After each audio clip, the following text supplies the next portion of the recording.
Good morning. Online class में आप सभी का स्वागत है। कक्षा 6 में आज अपन बात करेंगे चतुर्भुजों के बारे में। अपन ने अब तक जो त्रिभुज देखा, त्रिभुजों के बारे में अपन ने जानकारी ली।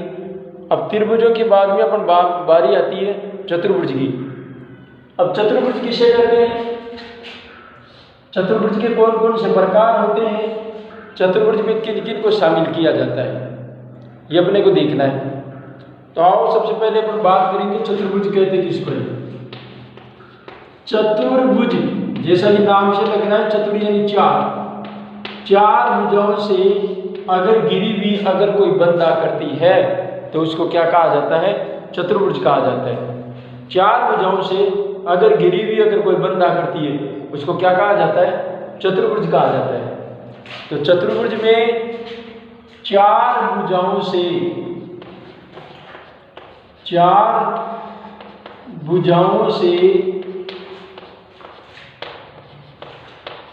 घिरी हुई अगर बंद आकृति है, चार भुजाओं से घिरी हुई बंद आकृति को त्रिभुज कहते, चतुर्भुज कहते हैं। चार भुजाओं से घिरी हुई बंद आकृति को चतुर्भुज कहते हैं। चार भुजाओं से घिरी हुई बंद आकृति को चतुर्भुज कहते हैं। तो इसका मतलब क्या हुआ, चतुर्भुज में कितनी भुजाएं होती है, चार भुजाओं से घिरी हुई अगर कोई बंद आकृति है उसको क्या कहा जाता है, चतुर्भुज कहा जाता है। अब चतुर्भुज के अंदर देखिए, जिस प्रकार त्रिभुज की विशेषताएं होती है उसी प्रकार चतुर्भुज की विशेषताएं होती है। चतुर्भुज के अंदर चार भुजाएं होती है। तो चतुर्भुज में एक तो चार भुजाएं होती है, चार भुजाएं होती है। चार भुजाओं के साथ साथ इसके अंदर चार अंदर की ओर बनने वाले कोण भी होते हैं, चार कोण भी होते हैं अंदर की ओर बनने वाले जो कोण है। जैसे मैं चतुर्भुज की एक आकृति बनाता हूं, यहां पर ये चतुर्भुज है। इसको आप जैसे मैंने नाम दे दिया A, B, C और D, ये चार आकृतियां, चार शीर्ष है।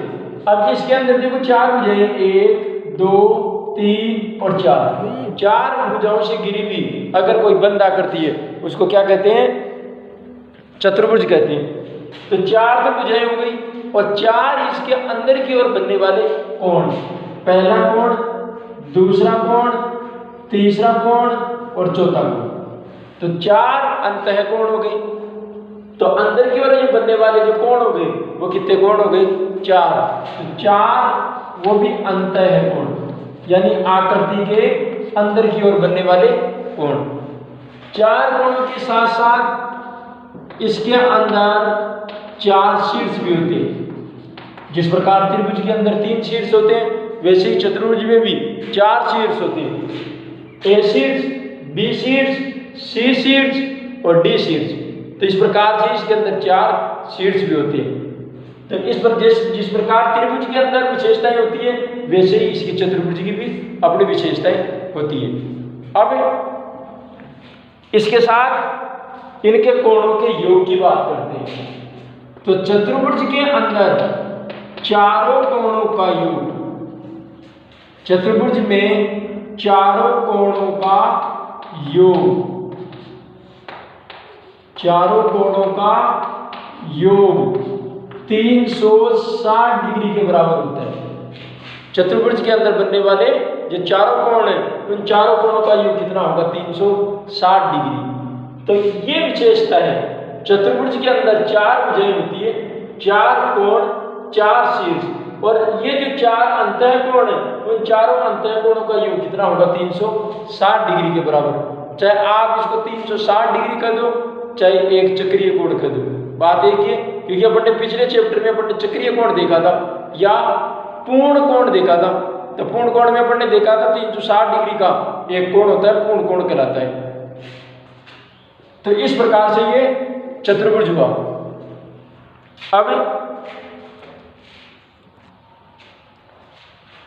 अब आते हैं चतुर्भुज के प्रकार। अब चतुर्भुज के अंदर और भी कई कैटेगरी आती है, जैसे चतुर्भुज के साथ साथ अपन बात करते हैं आयत की, क्योंकि आयत के अंदर भी 4 भुजाएं होती है। तो हर कोई जिसकी 4 भुजाएं हो उसको हर कोई थोड़ी चतुर्भुज कह देंगे। हर आकृति की अपनी अपनी अलग अलग विशेषता होती है। तो आओ पहले आयत की बात करते हैं। अब आयत के अंदर वह आकृति,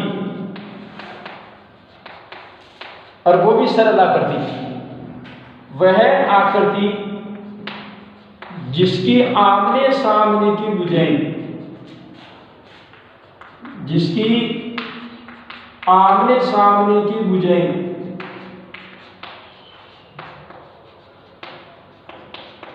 आमने सामने की भुजाएं बराबर होती है, आमने सामने की भुजाएं बराबर होती है तथा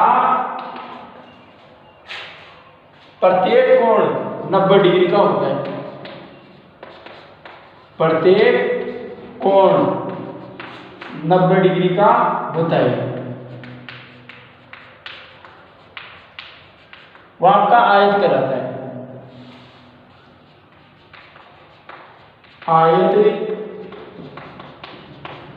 कहलाता है। अब देखिए, ये एक आकृति है। इस आयत की आमने सामने की भुजाएं, आमने सामने की भुजाएं बराबर होती है। तो ये लंबाई और ये चौड़ाई, आयत के अंदर एक तो होती है ये तो लंबाई, और ये होती है आयत की चौड़ाई। तो आयत के अंदर 2 माप होती है, एक तो लंबाई और चौड़ाई। तो आमने सामने की जो भुजा होती है, उस आमने सामने की भुजाओं में ये जो लंबाई है, इसको तो लंबाई दोनों तरफ की बराबर होती है, उसी प्रकार चौड़ाई इसकी भी बराबर होती है। वो कहलाता है आयत। और प्रत्येक कोण 90 डिग्री का, ये 90 डिग्री के कोण होते हैं इसके अंदर। प्रत्येक कोण, ये भी 90 डिग्री का, ये भी 90 डिग्री का, और आधार पर बनने वाले जो कोण है वो भी 90 डिग्री के। तो आयत के अंदर प्रत्येक कोण कितने डिग्री का होता है? 90 डिग्री का होता है। वो आपका आयत कहलाता है। तो आयत भी आकृति तो चतुर्भुज की तरह ही है, लेकिन आप उस आयत को चतुर्भुज नहीं कर सकते। अब इस परिभाषा में देखिए कितना अंतर है, कितना डिफरेंस है। तो इस प्रकार से चतुर्भुज में आयत में फर्क होता है। चतुर्भुज और आयत में क्या होता है? फर्क होता है। तो इस प्रकार से आयत के अंदर आमने सामने की, अच्छा कोई चतुर्भुज ऐसे भी होते हैं जिनमें आमने सामने की भुजाएं हो सकता है बराबर हो, कई चतुर्भुज ऐसे भी आते हैं जिनकी सभी भुजाएं बराबर हो। तो वो तो अलग अलग आकृति के हिसाब से अलग अलग उनकी परिभाषाएं और अलग अलग उनका माप होता है। तो आपको इन 2 परिभाषाओं को आपको याद करना है और इन 2 परिभाषाओं को आपको अपनी कॉपी के अंदर लिखना है। इसको कल देखेंगे और भी चतुर्भुजों के प्रकार होते हैं, वो कौन कौन से होते हैं। धन्यवाद।